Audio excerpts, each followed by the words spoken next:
Arthur Finch moved through the rooms of his small house with the quiet economy of a man who had measured out his life in predictable increments. For 40 years, those increments had been debits and credits in ledgers filled with the tidy certainties of double-entry bookkeeping. Now, in retirement, they were the rising of the sun, the brewing of his morning coffee, the rustle of the newspaper, and the soft patting of his dog, Buster, following him from the kitchen to the living room and back again. His world had shrunk after Martha died, contracting to the dimensions of his property line, and he had found a strange, melancholic comfort within its confines. The house was a repository of shared memories, each object saturated with a past he now curated alone. Martha's favorite armchair still sat angled toward the window, its chintz fabric faded by years of afternoon sun. Her gardening gloves, stiff with dried soil, rested on the sill of the kitchen window, a silent testament to a life abruptly halted. Arthur's grief was no longer a raw, open wound, but a dull, persistent ache in his bones, a constant companion in the quiet hum of the refrigerator and the ticking of the grandfather clock in the hall. Outside, the world continued its noisy, indifferent spin. The neighborhood, a placid collection of manicured lawns and identical mailboxes, held its own ghost. It was a shared, unspoken sadness that had settled over the community 2 years ago and never fully lifted. The name Leo Marshall was a whisper in the grocery store aisles, a shadow that fell across the local playground, turning the bright primary colors of the swings and slides into something somber and cautionary. Arthur remembered the day the boy had vanished. It was a Tuesday in late October, the air crisp with the coming of autumn. The news had spread like a fever through the tree-lined streets. A 9-year-old boy, wearing a red superhero cape his mother had made him, had been playing on the swings. His mother had turned to speak with another parent for no more than a minute, and when she turned back, the swing was empty, swaying gently in the breeze. Leo was gone. The days that followed were a blur of frantic activity. Police cars cruised the streets, their lights painting fleeting, urgent patterns on Arthur's walls at night. Volunteers, their faces tight with grim determination, fanned out in search parties, combing through woods and knocking on every door. Arthur's own property had been searched, 2 uniformed officers walking the perimeter of his yard, their expressions professional but strained. They had been polite, thorough, and ultimately unsuccessful. The case grew cold with the coming of winter, the yellow police tape eventually taken down from the playground, leaving behind only a lingering sense of violation and a permanent caution in the eyes of local parents. Arthur had followed the case with a heavy heart, the boy's disappearance compounding the raw grief he felt for Martha. The world had suddenly seemed a predatory, untrustworthy place, full of hidden dangers that could snatch a child from a playground or a wife from her husband without warning or reason. In time, the news reports dwindled, replaced by other tragedies, other stories.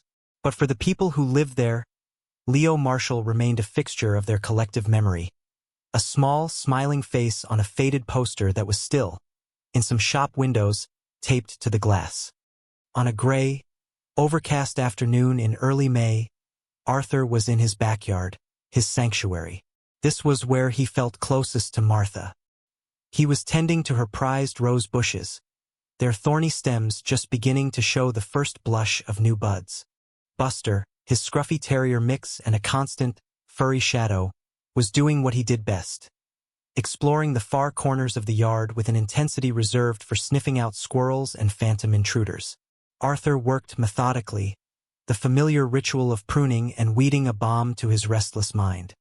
A sudden, frantic scrabbling sound pulled him from his thoughts.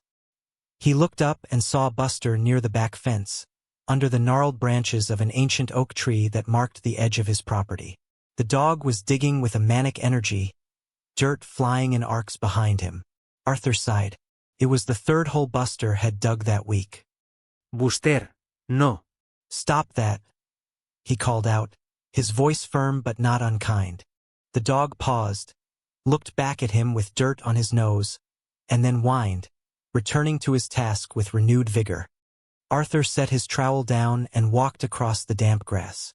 He was preparing a lecture on the structural integrity of the lawn when he saw it. Sticking out of the freshly turned earth was a small swatch of fabric.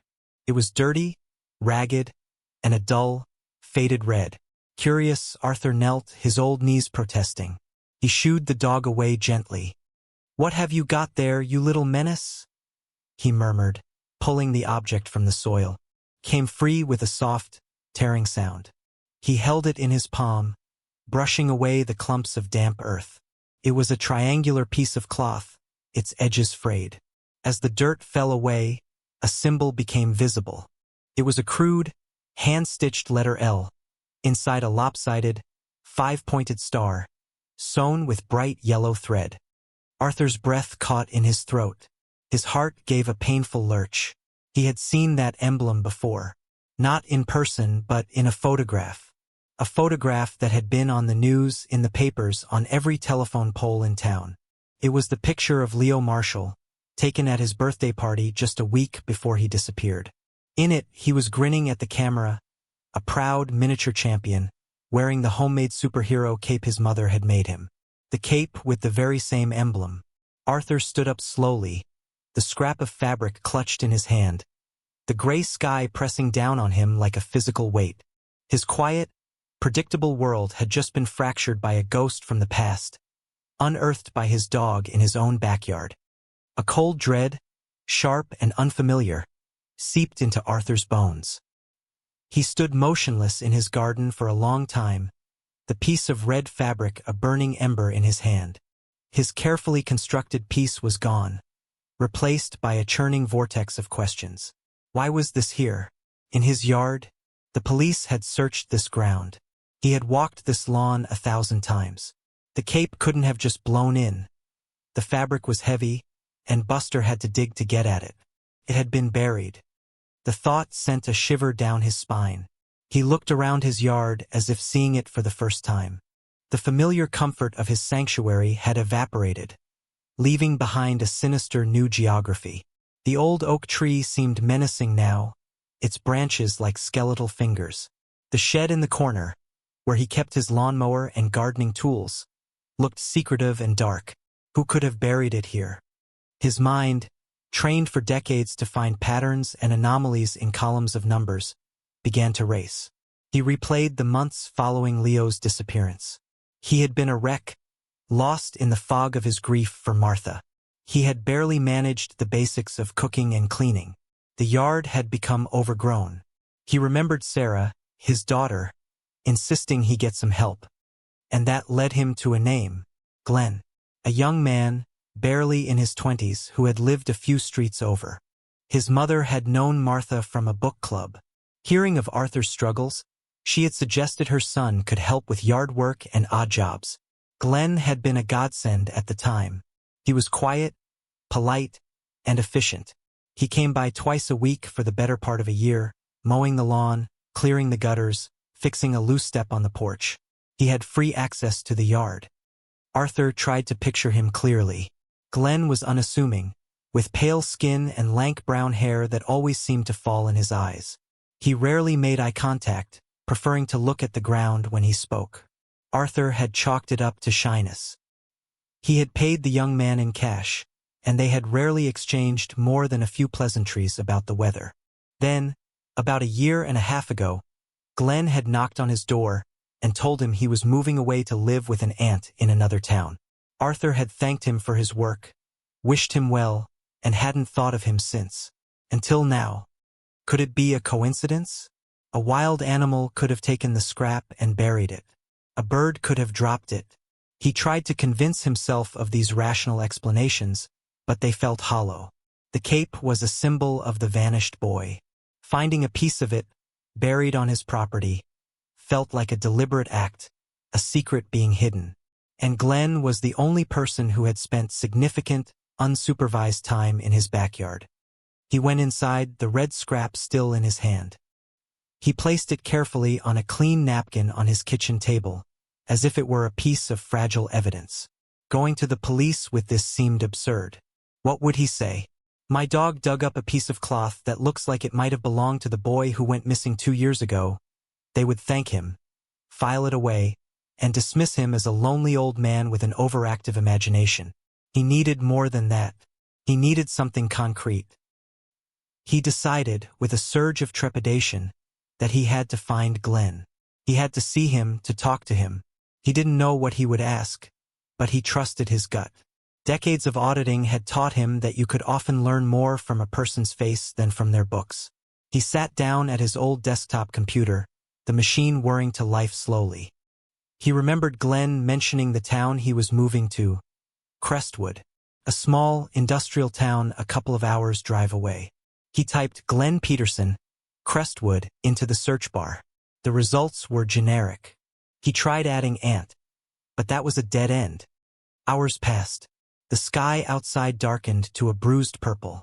Arthur felt a growing sense of foolishness, of trespassing. He was an old man chasing a ghost based on a scrap of fabric and a vague memory. He was about to give up when he decided to call his daughter. Sarah was practical, level-headed. She would talk some sense into him. He dialed her number, his hand trembling slightly. "Dad? Is everything okay?" She answered, her voice warm with concern. He hesitated, then told her everything. The dog digging, the piece of cape, his suspicions about Glenn. He listened to the silence on the other end of the line. "Dad," Sarah finally said, her tone gentle but firm, "I remember how upset you were when that little boy disappeared. The whole town was. You were grieving Mom, and it was all just too much. Are you sure you're not reaching for something?" "Sarah, it was buried. In our yard. An animal could have buried it. Or maybe it's not even from his cape. It was a long time ago. Please, Dad," she pleaded, her voice softening. "Don't do this to yourself. Don't go digging up all that pain again. For yourself or for that poor family. Just let it be. Throw the cloth away and let it be." He hung up the phone feeling a profound sense of deflation. She was right, of course. It was the sensible thing to do. He was an old man, alone in a quiet house, and his mind was probably playing tricks on him. He looked at the tattered red scrap on the table. It seemed smaller now, less significant. He should just throw it in the trash and forget about it. He picked it up, walked to the bin, and held it over the opening. But he couldn't let go. An image flashed in his mind. The buried cloth, the quiet young man who avoided his gaze, the empty swing. It wasn't just a feeling. It was a cold, hard knot of certainty in his gut. Sarah was wrong. He couldn't let it be. Sarah's words echoed in his mind, a chorus of sensible doubt. He was being foolish, chasing shadows. But the knot in his stomach only tightened. He couldn't shake the image of the buried cloth. It wasn't just a piece of fabric. It was a secret someone had deliberately tried to hide. He spent a sleepless night staring at the ceiling, the quiet hum of the house amplifying his unease. By morning, his doubt had hardened into resolve. He had to know. He returned to the computer, his search more focused this time. He couldn't find Glenn Peterson directly, but he remembered Glenn's mother's name from Martha's book club, Eleanor Peterson. A quick search brought up an old church newsletter from her former congregation. It mentioned her son, Glenn, moving to Crestwood to live with his aunt, a woman named Carol Henderson. The name felt solid, real. A few more clicks and he had an address for a Carol Henderson in Crestwood. It felt like a monumental breach of privacy, a step into a world where he did not belong, but he couldn't stop. He made his decision. He would drive to Crestwood. He wouldn't accuse Glenn of anything. He would be casual, friendly. An old man just passing through, who thought he'd look up the young man who used to help him with his yard.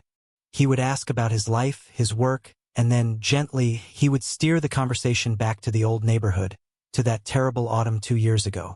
He just needed to see Glenn's face when he asked. The 2-hour drive was a long, tense crawl through unfamiliar highways. Arthur clutched the steering wheel, his knuckles white. He rehearsed his opening lines, his casual questions, but they all sounded flimsy and strange in his head. Crestwood was just as he'd imagined. A tired-looking town with a struggling main street and rows of modest, single-story homes. He found the address easily enough. It was a small, neat house with beige siding and a carefully tended flower bed out front. A late-model sedan was parked in the driveway. Taking a deep breath, he got out of the car and walked up the concrete path. His heart hammered against his ribs. He felt like an intruder, a meddling old fool. He raised his hand and knocked on the door. After a moment, it opened. It was Glenn. He looked older, a bit heavier than Arthur remembered, and his face was fuller. He was wearing a dark blue polo shirt with the logo of a local hardware store. He stared at Arthur, his expression a mixture of confusion and surprise. "Mr. Finch?" he said, his voice hesitant. "Glenn." "Hello," Arthur said, trying to force a warm, easy smile. "I was just passing through town on my way to visit an old army buddy and remembered you'd moved out this way. Thought I'd see how you were doing." The lie felt clumsy on his tongue. Glenn's eyes flickered with suspicion, but he managed a small, polite smile. "Oh, wow. Come on in." He led Arthur into a small, immaculately clean living room. It was filled with floral furniture and porcelain figurines, clearly the domain of his aunt. They sat in opposing armchairs, the air thick with an awkward silence. "So, you're doing well?" Arthur began, his voice sounding unnaturally loud in the quiet room. "Yeah, it's okay," Glenn said, staring at his hands. "Work at the hardware store. My aunt's been great. It's quiet." They made small talk for a few minutes. Arthur asked about his job. Glenn gave short, clipped answers. The polite, shy young man Arthur remembered was still there, but now his quietness felt different, felt guarded, watchful. Arthur knew he had to get to the point. "You know," Arthur said, leaning forward slightly, "I was thinking the other day about the old neighborhood, about that little boy who went missing. Leo Marshall." The change in Glenn was instantaneous and profound. It wasn't a big, dramatic reaction. It was a sudden, absolute stillness. His body went rigid. The polite, nervous energy vanished, replaced by a cold, flat calm. His eyes, which had been darting around the room, now fixed on Arthur with an unnerving intensity. "Yeah," Glenn said, his voice a low monotone. "That was a terrible time." "It was," Arthur agreed, his own heart rate quickening. He was right. There was something here. "Did you ever see anything? Anything unusual around that time? You were working in my yard, right across from the park." Glenn's expression didn't change, but a muscle in his jaw twitched. No. "Nothing." He shook his head slowly, a deliberate, measured movement. "Everyone was scared. The police were everywhere. I just kept my head down, did my work for you, and went home. I never saw a thing." The words were plausible. They were exactly what an innocent person would say. But his delivery was all wrong. It was too calm, too rehearsed, as if he had practiced this very answer 100 times. The chilling placidity of his denial was more damning than any nervous outburst could have been. "Why are you asking about this now, Mr. Finch?"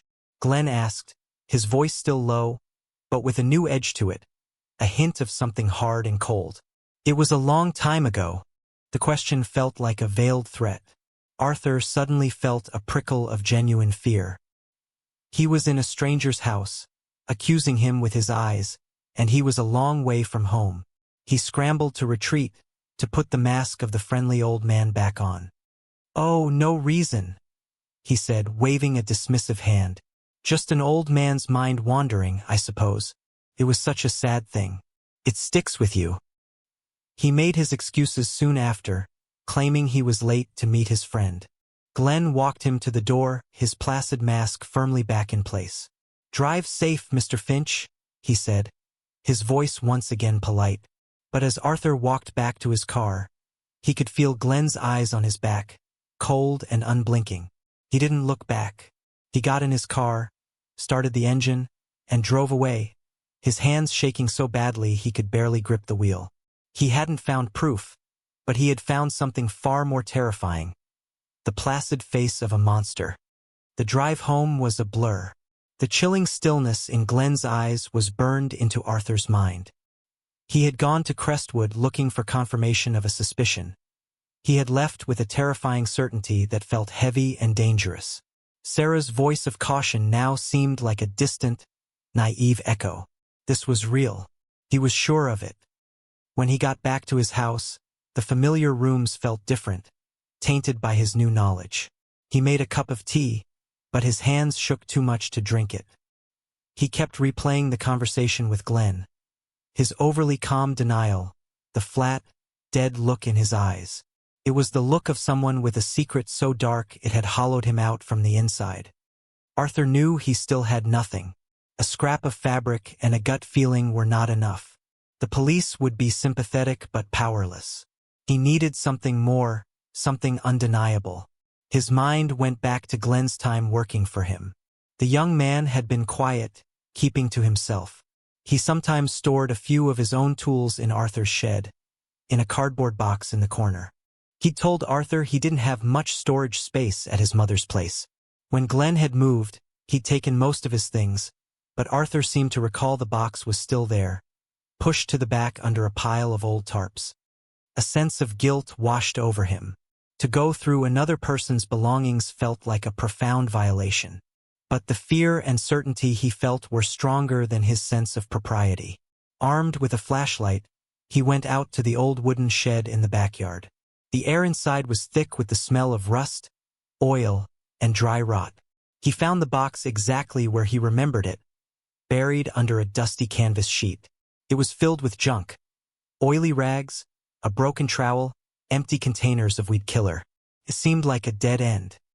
Disappointed, he was about to close the box when his fingers brushed against something hard and plastic at the very bottom, wrapped in a greasy cloth.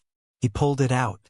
It was a small, cheap-looking digital camera, black and scuffed from use. His heart began to pound. He searched his drawers for a universal charger, his fingers fumbling with the various plugs. He found one that fit. He plugged the camera into the wall and waited, his eyes fixed on the tiny charging light. After a few agonizing minutes, it blinked green. He turned it on. The small screen flickered to life. He navigated to the photo gallery. The first few pictures were mundane. A blurry shot of a lawnmower. A selfie of Glenn, squinting in the sun. Photos of flower beds and trimmed hedges, probably a record of his work. Arthur scrolled through them, his hope dwindling. And then he found them. His breath hitched. The screen showed a picture of the neighborhood playground. It was taken from a distance, partially obscured by trees. He clicked to the next one. Another shot of the playground, this time closer. The next photo was zoomed in on the swing set. A small figure in a red cape was pumping his legs, flying high. It was Leo Marshall. Arthur's hand trembled as he scrolled through the rest.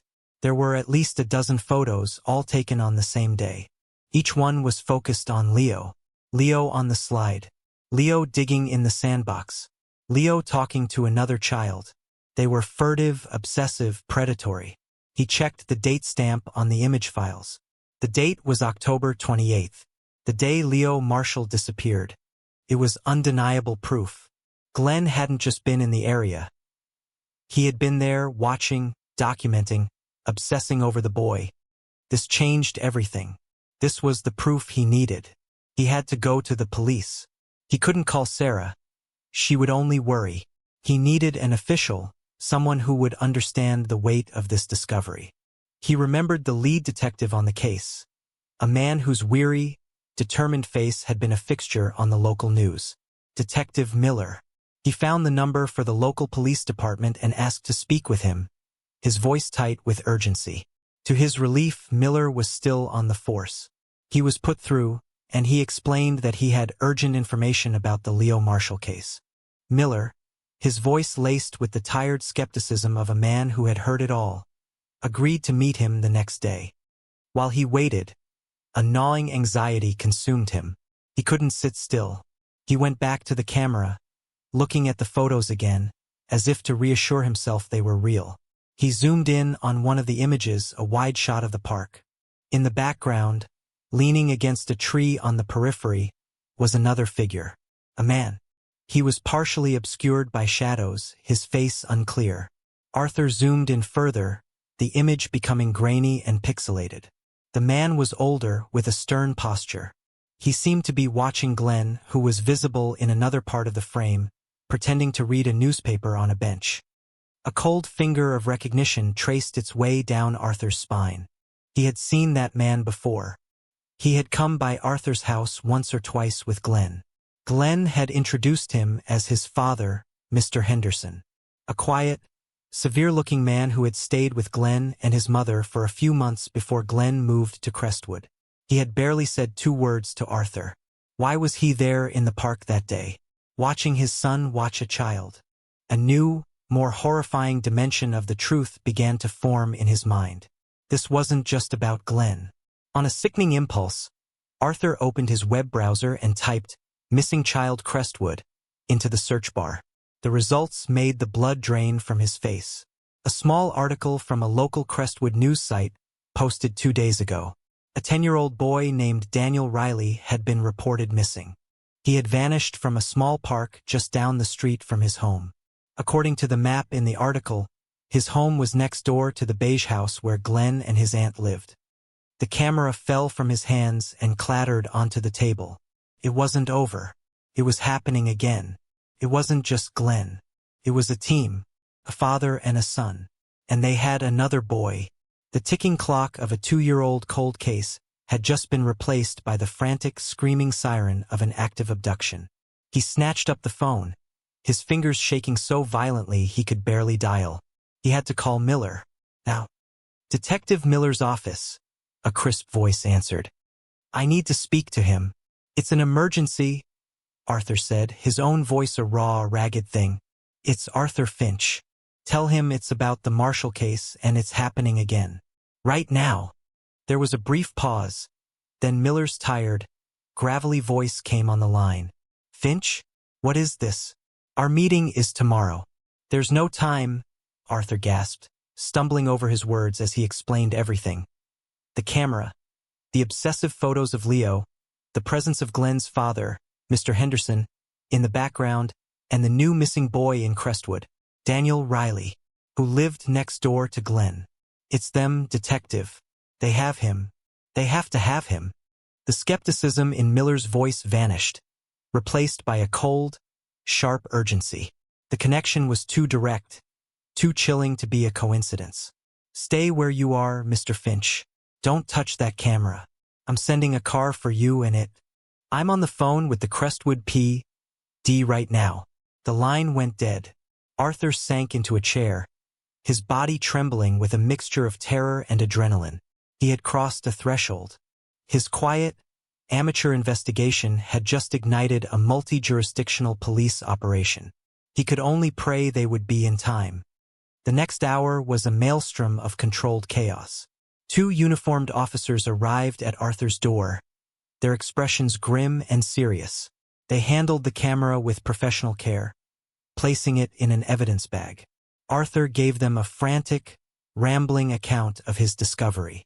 From his living room window, he saw police cruisers converging on Glenn's mother's house down the street. The quiet neighborhood was once again alive with the flashing of red and blue lights. Meanwhile, Detective Miller was coordinating with the Crestwood police force. What had been a standard missing person case was now a high-stakes tactical operation. Based on Arthur's information, they didn't just have a person of interest. They had 2, and a potential location for the victim. Police units swarmed the quiet residential street where Glenn and his aunt lived, sealing off the area. They descended on the beige house with the neat flower beds. Glenn and his father were both inside. The aunt, Carol Henderson, answered the door, her face a mask of bewildered terror as armed officers poured into her home. Glenn and his father were separated and questioned. Mr. Henderson, the stern, quiet man from Arthur's memory, was a pillar of cold denial, his face an unreadable mask of indifference. Glenn, by contrast, became hysterical, weeping and insisting it was all a terrible misunderstanding. His aunt was in shock, unable to process the accusation that her nephew and brother were involved in something so monstrous.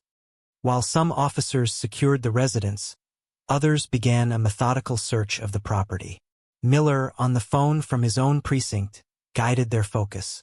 "Check the shed," he urged, his voice tight. "Check for anything new, anything out of place in the backyard." They found it. A recently constructed tool shed, larger than necessary for a small suburban yard, secured with a heavy, industrial padlock that looked brand new. An officer used bolt cutters, and the thick metal shackle snapped with a loud crack. They pulled the doors open. The scene inside made the blood run cold. Huddled in the corner, his eyes wide with terror, was the missing boy, Daniel Riley. He was alive, though clearly drugged and disoriented. The relief of finding him was immediately eclipsed by a deeper, more profound horror. The shed was more than just a shed. The walls were crudely soundproofed with thick layers of insulation and old carpet. In the center of the wooden floor was a throw rug. An officer, acting on a grim hunch, pulled it aside. Beneath it was a cellar door, fitted with a flush-mounted handle. It was the entrance to a hidden space. They pried it open, revealing a steep set of wooden steps leading down into darkness. Flashlight beams cut through the gloom, revealing a small, windowless room dug out of the earth beneath the shed. It was a horrifying, self-contained world.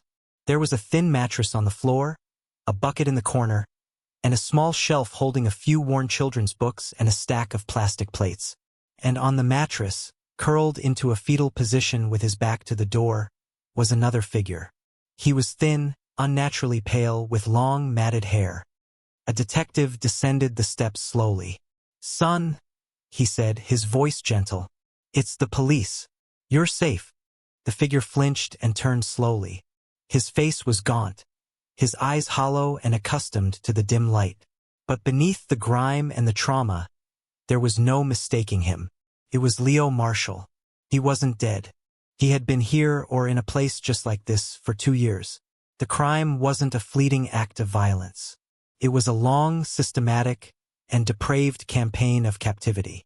He had been hidden, moved, and kept like a secret, a ghost living in a box just beneath the surface of the normal world.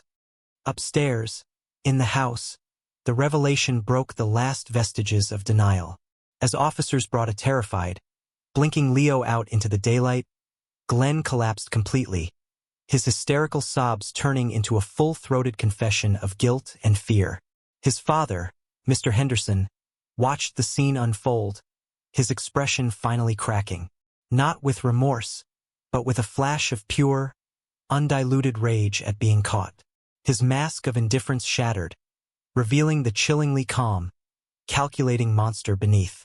They were both taken into custody, the quiet suburban street now a scene of unimaginable horror and miraculous, heartbreaking rescue. Arthur sat in a sterile, windowless room at the police station, a cup of untouched coffee growing cold in front of him. Detective Miller sat opposite, his face etched with a mixture of exhaustion and profound gratitude. Arthur had given his formal statement, detailing every step of his journey from the moment Buster had started digging. He felt numb, disconnected from his own body, as if he were watching a film of someone else's life. Through the open door of the interview room, he saw them arrive. Leo's parents. He recognized them from the old news reports, but they looked different now, aged by 2 years of unrelenting grief. Their faces were a raw canvas of disbelief, terror, and a fragile, desperate hope. A social worker intercepted them, speaking in low, gentle tones, preparing them for the reality of what they were about to face. Their son was alive, but he was not the same boy who had vanished from the playground. In the days that followed, the full, sickening story began to emerge, pieced together from Glenn's broken confessions and the slow, painful testimony given by Leo to child psychologists. The narrative was more depraved than anyone could have imagined. Mr. Henderson was the architect, the mastermind. He was a patient, meticulous predator who had been doing this for years, moving from town to town, his quiet son, Glenn, his tool for luring the children. Glenn, desperate for his father's approval, was both a perpetrator and a victim of his father's monstrous control. They had a system. Glenn would identify and befriend a target. On the chosen day, he would lure the child away from a public place with a promise of a puppy or a video game. Mr. Henderson would be waiting in a van. Once a child was taken, they were kept in hidden, soundproofed rooms that Henderson, a skilled carpenter, built into their rental homes, in closets, under floors, in sheds. Leo had been moved 3 times in 2 years. The disappearance was managed to look like an abduction by a stranger, a crime designed to go cold and leave no local ties. The piece of the cape, Arthur's inciting clue, had been a simple, careless mistake. When Glenn was moving out of his mother's house, he had hastily cleared his box of tools from Arthur's shed. A small bag containing a few of Leo's personal effects, mementos Henderson allowed Glenn to keep as a form of control, must have torn. The scrap of fabric had fallen out, unnoticed, into the soft earth near the oak tree, where it lay buried until a curious dog uncovered the secret 2 years later. The discovery of Glenn's camera led to an even wider investigation. It contained photos of other children in other towns going back almost a decade. It was a gallery of potential victims, a chilling map of Henderson's predatory history. The confession came eventually not from Glenn, but from his father. Cornered by the overwhelming evidence, Henderson admitted to everything, not with remorse, but with a cold, chilling pride in his methods. He recounted his crimes with the detached air of a craftsman describing his work, confirming the full scope of his depravity and providing a grim sense of validation for Arthur's relentless pursuit. The news shattered the community, a shockwave of horror and disbelief.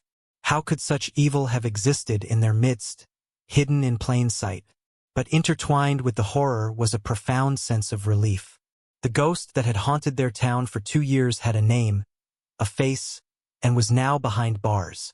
Leo Marshall was home. Justice, slow and hard-won, was finally in motion. For Arthur, the legal proceedings were a distant noise. The search was over. The truth was out. And in the silence that followed the storm, he was left to process the unthinkable reality he had unearthed. Months passed. The seasons turned. Spring blossomed into a warm, gentle summer. The flashing lights and yellow tape were gone, but the echoes of what had happened remained. The story of Arthur Finch and his dog became a local legend, a quiet tale of civic courage. He deflected the attention, retreating back into the peaceful anonymity of his routine. The world he inhabited was forever changed. The line between the mundane and the monstrous now irrevocably blurred. The legal system moved with its slow, grinding certainty. Glenn and his father were charged with a litany of crimes that would ensure they would never see the outside of a prison again. There was a sense of closure in that, a grim satisfaction that the perpetrators were facing the consequences of their actions. But Arthur knew, with a certainty that settled deep in his soul, that this was not a simple story with a happy ending. He read articles about the long-term effects of such trauma. He understood that reunion was not the end of the ordeal, but the beginning of a new, difficult journey. Leo and Daniel Riley were alive, but they carried wounds that no verdict could heal. Their childhoods had been stolen, replaced by an experience of darkness that would shape the rest of their lives. Healing, he knew, would be a fragile, painstaking process, measured not in days or months, but in years, perhaps a lifetime. It was a somber, realistic truth that tempered any sense of triumph. One bright September afternoon, as Arthur was once again tending to Martha's roses, the mail carrier brought him a letter. The envelope was plain, the return address one he didn't recognize. He opened it with a sense of curiosity. Inside was a single sheet of stationery and a folded piece of construction paper. The letter was from Leo's parents. In simple, heartfelt prose, they thanked him. They didn't use words like hero. They just said thank you for listening to his instincts, for not looking away.